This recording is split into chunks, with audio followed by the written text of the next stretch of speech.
जय हिंद विद्यार्थियों, आपके अपने YouTube channel MP mobile school में आपका स्वागत है।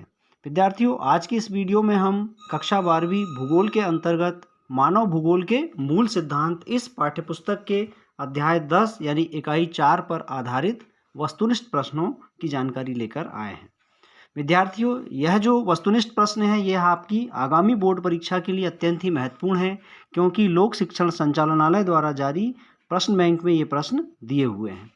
वीडियो शुरू करने से पहले हमारा आपसे आग्रह है कि अगर आप हमारे चैनल पर नए हैं या आपने अभी तक हमारे चैनल को सब्सक्राइब नहीं किया है तो अवश्य ही चैनल को सब्सक्राइब कर लीजिए। साथ ही बेल आइकन को भी क्लिक कर लीजिए, जिससे कि आपको हमारे नए वीडियोस की नोटिफिकेशन प्राप्त होती रहे। तो आइए शुरू करते हैं आज का यह वीडियो। इकाई 4 मानव बस्ती, अध्याय 10। इस इकाई पर अधिभार है 4 अंकों का, जिसमें वस्तुनिष्ठ प्रश्न 2 आएंगे तथा 2 अंक का एक प्रश्न आएगा। वस्तुनिष्ठ प्रश्नों में सही विकल्प वाला प्रश्न है नंबर 1, इनमें से मानव बस्ती है। विकल्प आ उद्योग, बा परिवहन, सा ग्राम नगर और दा दुर्ग। तो यहाँ पर सही उत्तर है सा ग्राम नगर। अगला प्रश्न है, बस्ती का वह स्वरूप जहाँ निवास कुछ ही समय जैसे एक ऋतु के लिए होता है। विकल्प आ स्थायी बस्ती, बा ग्रामीण बस्ती, सा नगरीय बस्ती, दा अस्थायी बस्ती। तो जहाँ पर निवास कुछ ही समय यानी एक ऋतु के लिए होता है, ऐसी बस्ती को अस्थायी बस्ती कहते हैं। विकल्प दा सही है। अगला प्रश्न है, ग्रामीण बस्तियों की मुख्य आर्थिक क्रिया है। अ प्राथमिक क्रिया, ब द्वितीयक क्रिया, स तृतीयक क्रिया और द चतुर्थक क्रिया। तो यहाँ पर सही उत्तर है अ प्राथमिक क्रिया। अगला प्रश्न है, इनमें प्रशासनिक नगर है। अ इंदौर, ब भोपाल, स जबलपुर, द ग्वालियर। तो सही उत्तर है ब भोपाल। अगला प्रश्न है, 10 लाख से अधिक जनसंख्या वाला नगर कहलाता है। विकल्प अ विश्वनगरी, ब मिलियन सिटी, स मेगा सिटी और द महानगर। तो सही उत्तर है महानगर। छठवां, मुख्य नगर व उपनगर को मिलाकर 1 करोड़ से अधिक जनसंख्या वाले नगर के लिए प्रयुक्त शब्द। विकल्प अ मेगा सिटी, ब सन्नगर, स नगर, द मेगालोपोलिस। तो इनमें सही उत्तर है ब सन्नगर। दूसरा प्रश्न है, रिक्त स्थानों की पूर्ति कीजिए।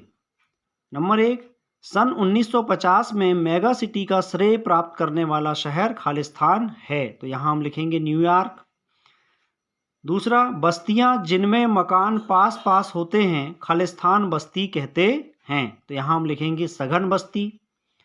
तीसरा, भारत में जहाँ जनसंख्या का घनत्व 400 व्यक्ति प्रति वर्ग किलोमीटर है, वह बस्ती खालिस्तान बस्ती कहलाती है। तो यहाँ हम लिखेंगे सघन बस्ती। चौथा, जेरूसलम, मक्का एवं जगन्नाथपुरी खालिस्तान नगर हैं। तो यहाँ हम लिखेंगे धार्मिक नगर। पांचवा, पिट्सबर्ग एक खालिस्तान नगर है। तो यहाँ हम लिखेंगे औद्योगिक नगर। अगला प्रश्न है, सही जोड़ियां बनाइए। कॉलम आ में लिखे कथनों की जोड़ी हम बा में लिखे कथनों से बनाएंगे। कॉलम आ में नंबर 1 पर है सन्नगर शब्द का प्रयोग। सन्नगर शब्द का प्रयोग कॉलम बा में क्रमांक 7 पर दिया हुआ है पैट्रिक गिडिज, इनके द्वारा किया गया था, इसलिए इसकी जोड़ी हम बनाएंगे पैट्रिक गिडिज। दूसरा, मेगा सिटी, मेगा सिटी की जोड़ी हम बनाएंगे द न्यूयॉर्क से। तीसरा, विश्व नगरी, विश्व नगरी की जोड़ी हम बनाएंगे अ बोस्टन से वाशिंगटन। चौथा, प्रशासनिक नगर, प्रशासनिक नगर नई दिल्ली। और पांचवा, औद्योगिक नगर पिट्सबर्ग। यह पहले से ही सही है। अगला प्रश्न है, सत्य असत्य बताइए। नंबर 1, नगर शहरों से बड़े होते हैं, असत्य कथन है। दूसरा, मिलियन सिटी में जनसंख्या 1 करोड़ से अधिक होती है, यह भी असत्य कथन है। तीसरा, सड़कों, रेल लाइन, नदियों के किनारे बसी बस्तियों को वृत्ताकार बस्ती प्रतिरूप कहते हैं, यह कथन भी असत्य है। चौथा, खुदरा एवं थोक व्यापार गांवों में ही विद्यमान होते हैं, यह भी असत्य कथन है। पांचवा, दलदली क्षेत्रों के निकट लोग स्तंभों पर अपने मकान बनाते हैं, सत्य कथन है। छठवां, गांवों में रोजगार के अवसर कम होने के कारण लोग शहरों की ओर पलायन करते हैं। यह भी सत्य कथन है। अगला प्रश्न है, एक शब्द या एक वाक्य में उत्तर दीजिए। नंबर 1, संसार की प्रथम मिलियन सिटी का नाम लिखिए। तो उत्तर है न्यूयॉर्क। दूसरा, उन बस्तियों को क्या कहते हैं जिनमें मकान दूर दूर होते हैं। तो उत्तर में हम लिखेंगे परिक्षिप्त या प्रकीर्ण बस्तियां। तीसरा, समकोण सड़कों पर बसी बस्ती के प्रतिरूप का नाम लिखिए। तो उत्तर में हम लिखेंगे आयताकार बस्ती। चौथा, ध्रुवीय क्षेत्र में एस्किमो द्वारा हिमखंडों से बनाए गए मकान को क्या कहते हैं। तो उत्तर में हम लिखेंगे इग्लू। पांचवा, स्थायी रूप से बसे क्षेत्र को क्या कहते हैं। तो उत्तर में हम लिखेंगे बस्ती। छठवां, अनेक मार्गों के केंद्र में उन मार्गों के सहारे बसी बस्ती प्रतिरूप को क्या कहते हैं। तो उत्तर में हम लिखेंगे तारा प्रतिरूप। विद्यार्थियों, इकाइयों पर आधारित वस्तुनिष्ठ प्रश्नों के अलावा मानचित्र पर आधारित प्रश्न भी आएगा जो 5 अंकों का होगा। और मानव भूगोल के मूल सिद्धांत, इस पाठ्यपुस्तक की इकाई 1 से 4 तक के जो अध्याय हैं, इन अध्यायों पर आधारित विश्व का राजनीतिक मानचित्र, इस पर विभिन्न स्थानों को दर्शाने के लिए प्रश्न पूछा जाएगा।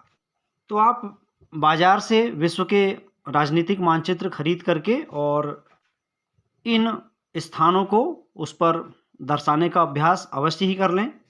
इसी तरह भारत के मानचित्र में भी विभिन्न स्थानों को दर्शाने के लिए मानचित्र परीक्षा में पूछा जाता है। इसकी भी आप अच्छी तैयारी करें।